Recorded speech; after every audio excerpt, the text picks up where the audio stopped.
So when did you find him? About half an hour ago. Has Inspector Munro been informed? Yeah, he's on his way. Any ID? Yes, there was a driving licence in his inside pocket.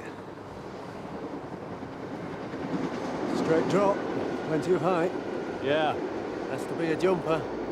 Death confirmed. 8:51 a.m. So what do you think? I think we should get photos and forensic out here before we get them moved. Yeah, better safe than sorry. Alan, that body that was found out by the Lees, is it right his name was Tomes? Ronald Tomes? Going by the property he had on him, yes. Anything sus? I wouldn't like to say, Gov. I mean, it could have been suicide, but he seems to have been on foot and he was a long way from home. Yeah. Well, you know what it's like with jumpers. They like to get it right. I've known some of them go miles to do it. What floor do we want? The 6th. I might have known.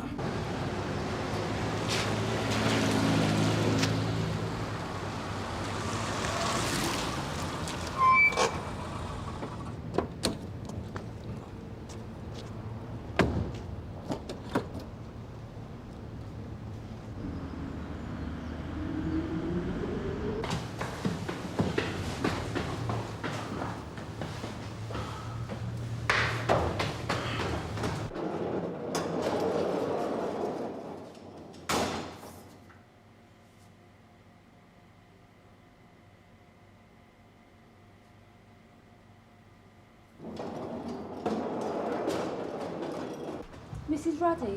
Yes. Sandhill Police. You reported a break-in? Come on.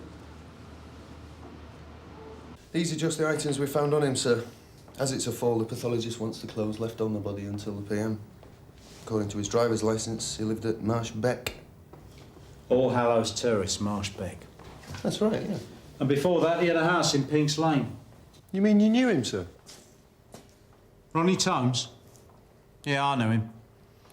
Believe it or not, he used to be a circus performer. High wire act.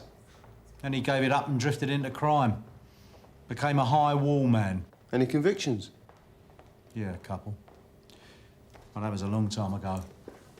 You see, what worries me, well, it worries both of us, is that whoever it is must have broken in while we were asleep. We always go to bed early. Yeah, but broken in where exactly? The back bedroom. It's a room we don't use very much now. Not since our daughter left home.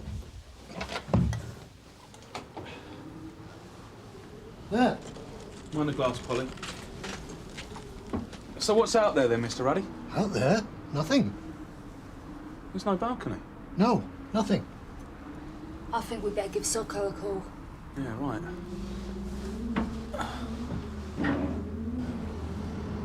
Polly, you better give the Paras a call and all. It was 6 floors up, Mr. Ruddy. How could anybody break in through here? I don't know, but they did. Are you sure the wind didn't break the window? I mean, it must blow a bit up here. Oh, no. Things were stolen. What things? The unbadged single goblet was on there. Oh, what? Hornchurch, 1987. Oh, no, it was before that. You went over to Romford in 1987. Did I? Bank holiday Monday. Oh, yes, yeah.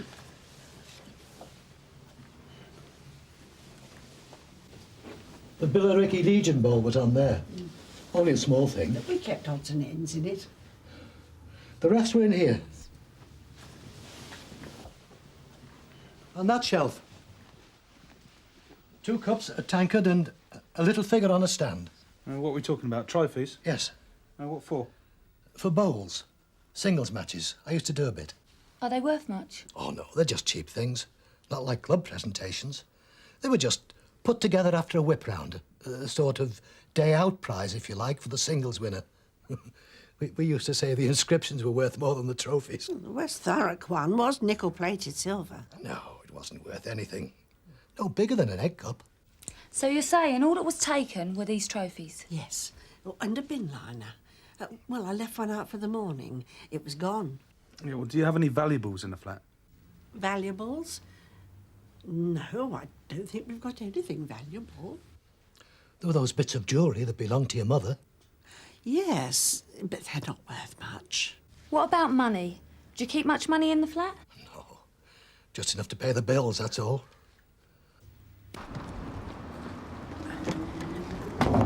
Hiya. Where are we? Number 100, 6th floor. Oh, great. No, you wait till we get up there. You're gonna love this one.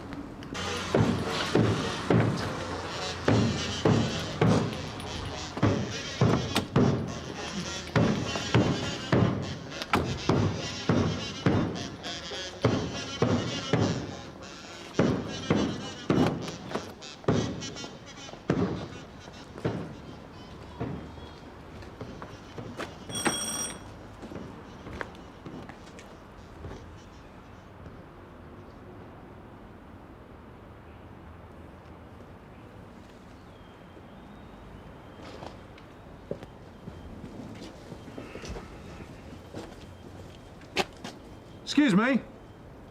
Is this Ronnie Tomes's house? He's not in. No, but is this his house? Who are you? Detective Inspector Burnside. Scannell Police.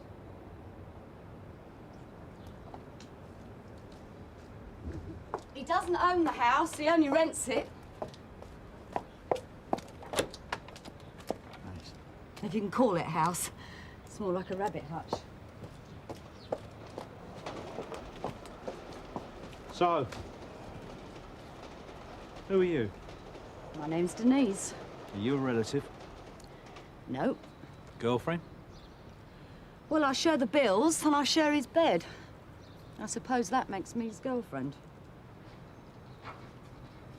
Look, I can't help you. Whatever he did wrong, he did it a long time ago. He told me that. And, you believe him? Yeah. We get on all right together. There's not what you could call love between us, but we get on all right. He's been kind to me. And I do my best to keep him out of trouble. What sort of trouble? Drinking. Mixing with the wrong sort of people.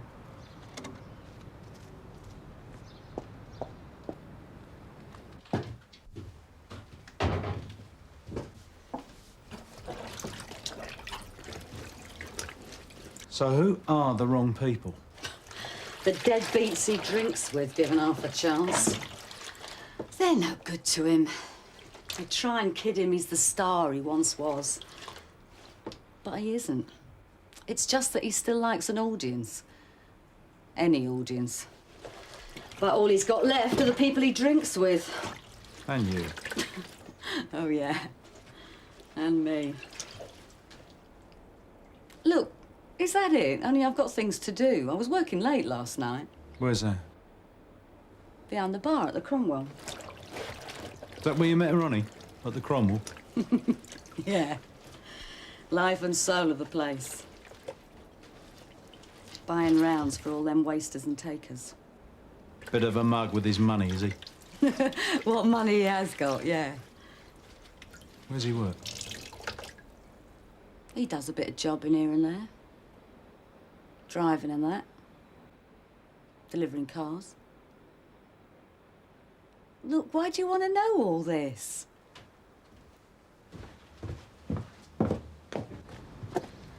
You just told me that you kept him out of trouble. That's right, I do. When I can. You let him down last night then, didn't you? Last night. He didn't come home, did he? All right, what's he been up to? You tell me. Look, I don't own him. We live together, that's all.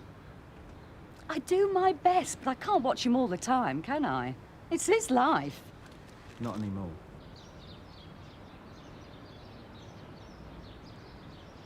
What do you mean? We need you to come and identify him, love. He's dead.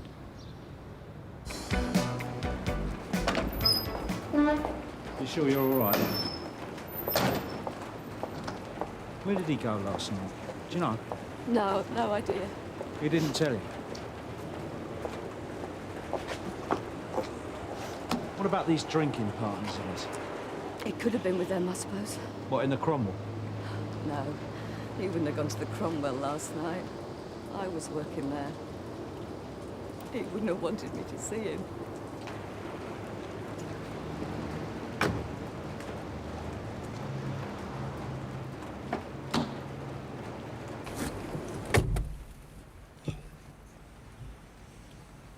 Was he in any kind of trouble?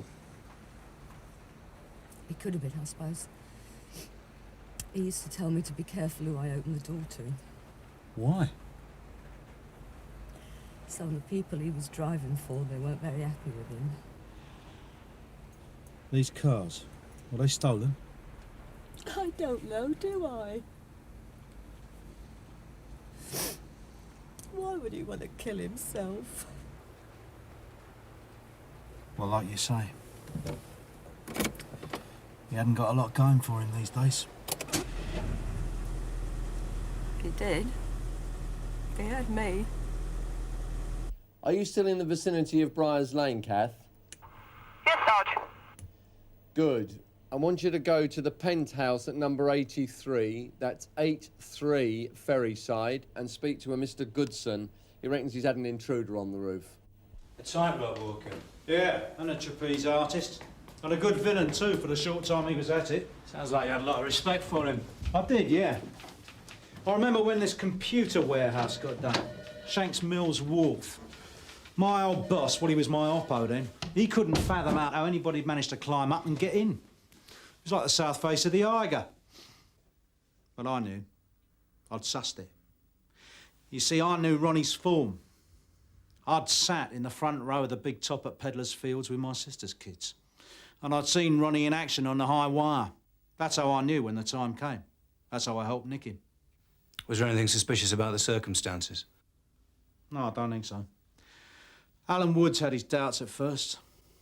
But I've spoken to Ronnie's living girlfriend. It seems Ronnie was on a real downer these days. Pushing 60, no real job, no future. Living in a 2 up, 2 down, drinking with a load of deadbeats. Would that be enough for him to kill himself? Yeah. Knowing him, I think it's very possible. See, he was a showman. He needed an audience. Couldn't have been much fun being out of the spotlight. So, when's the post-mortem? 12:30.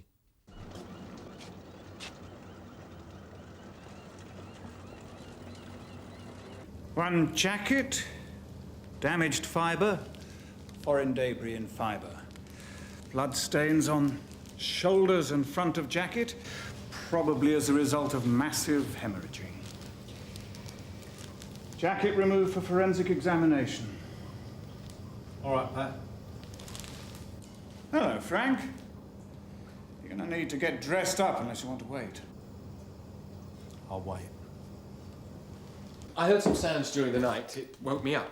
What kind of sound? As if someone was on the roof, walking across it. I put all the lights on, made a lot of noise, as you people say we should do, and there were no more sounds. And what time was this, sir? Oh, God knows. It was in the middle of the night. I thought I was imagining things, so I went back to sleep. You've been up on the roof?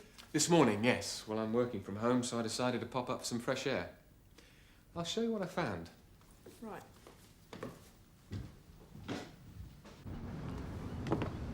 At first, I thought it might be some kids playing some kind of a joke, but not in the early hours of the morning. On there.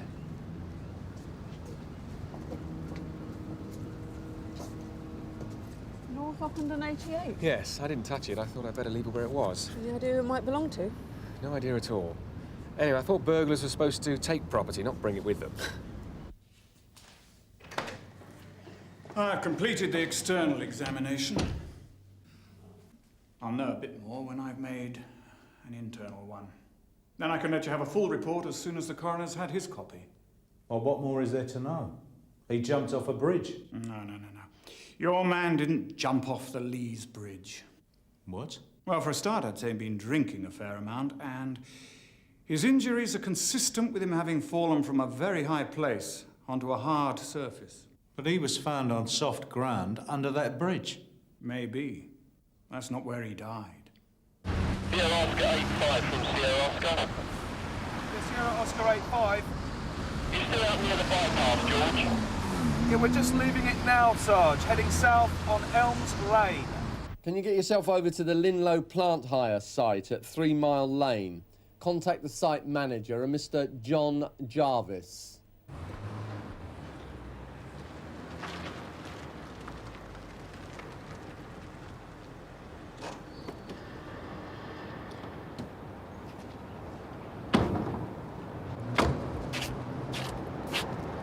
If he didn't fall to his death here, where did he fall?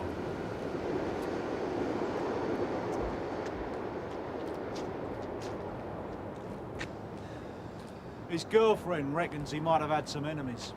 Enemies? Yeah. So we could be talking about a suspicious death. Not necessarily. Well, he didn't exactly fall somewhere else than Crawley to die, now, did he? Better inform Ahmed.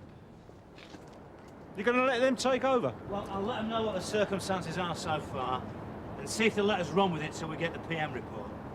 When's it due? Later on today.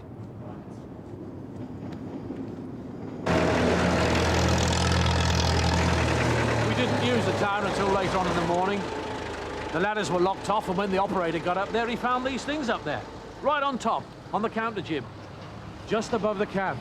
What things? I'll show you.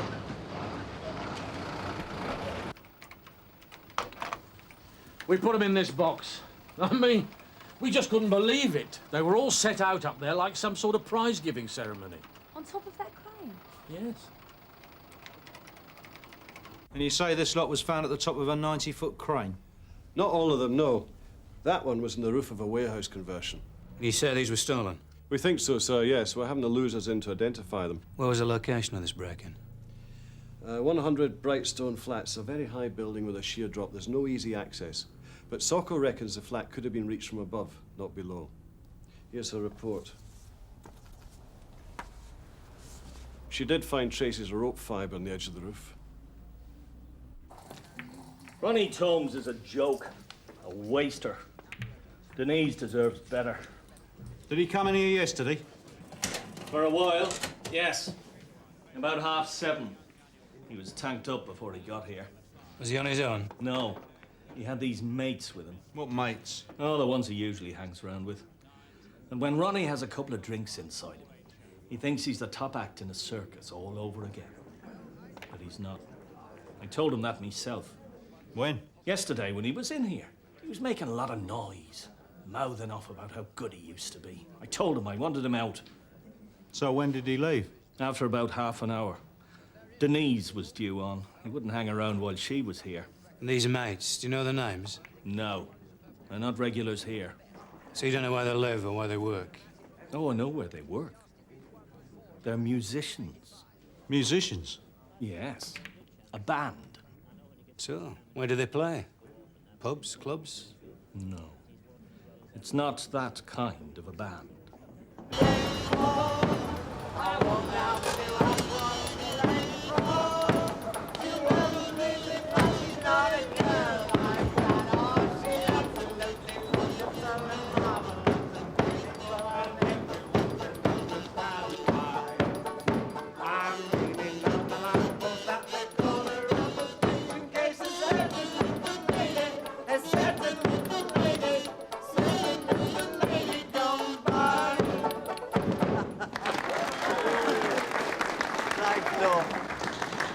Oi, Mantovani.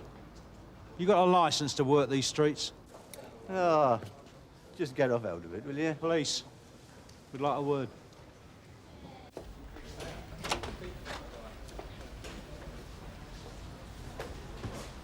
Don't say nothing, right? We'd like to talk to you about Ronnie Tomes. Who? You know what we're talking about. Your mate. Or should I say ex-mate. Your drinking partner. The one you like to listen to and be with. Especially when he was buying the drinks. What you talking about? We always stood our ground. Shut up, will you? So, was he buying the drinks last night, as usual? I don't know. We weren't out last night. You were seen, pal. Where? In the Cromwell, with Ronnie Tomes. Before the governor kicked you out, booze to the eyeballs, all four of you. So where'd you go after that? Nowhere. What have you got to say, Len? Nothing.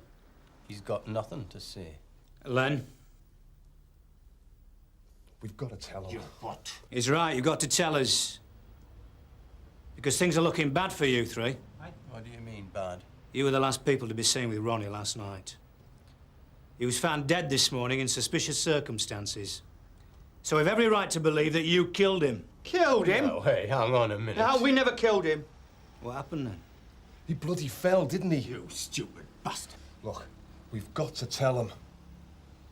He was feeling choked for some time.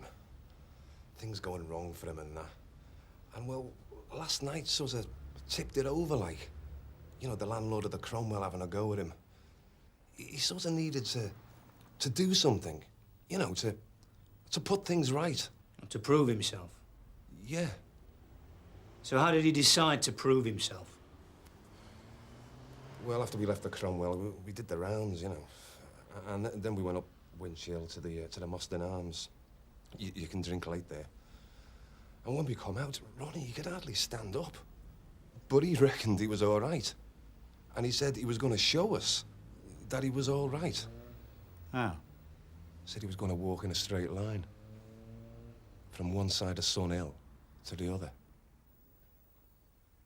And if a building got in the way? He said he'd climb it. Did he? Of course he did. He climbed the bloody lot, didn't he? We tried to talk him out of it, but he wouldn't listen. First off, he got into some flat. You stupid. What's it matter now? He's dead, isn't he? No one can give him a bad time anymore. Not now. So we followed him in Ron's van. You should have seen him. I mean, the way he scrambled up them buildings. Yeah. And the way he jumped, eh? Jumped? Yeah, you know, from one roof right across to the next. And he almost made it. Almost. He only went up this crane, didn't he? Right up the tower mast. I mean, we wanted to tell him to pack it in then, you know, call it a night for his own good. But we lost sight of him the other side of 3 Mile Lane. And when we caught up with him again, he was on top of the hydro. Well, the multi-storey car park. And then what? Well, then he fell, didn't he? And it didn't occur to you to report any of this? But we were scared, weren't we? You weren't too scared to move the body. Was that because you didn't want to be involved? Don't be stupid. Then why move it? Because he was our mate, that's why. There was a lot of people knocking about, you know, kids going in and out of clubs and that. I mean, we didn't want to leave him there, not with all that going on. So we picked him up and we put him in the van. Did anybody else see him fall? No. Only us. So then you took him to the Lees? Yeah, well, it was out of the way up there, wasn't it? Nobody was going to bother him up there. Ronnie Tomes. He was one of the best.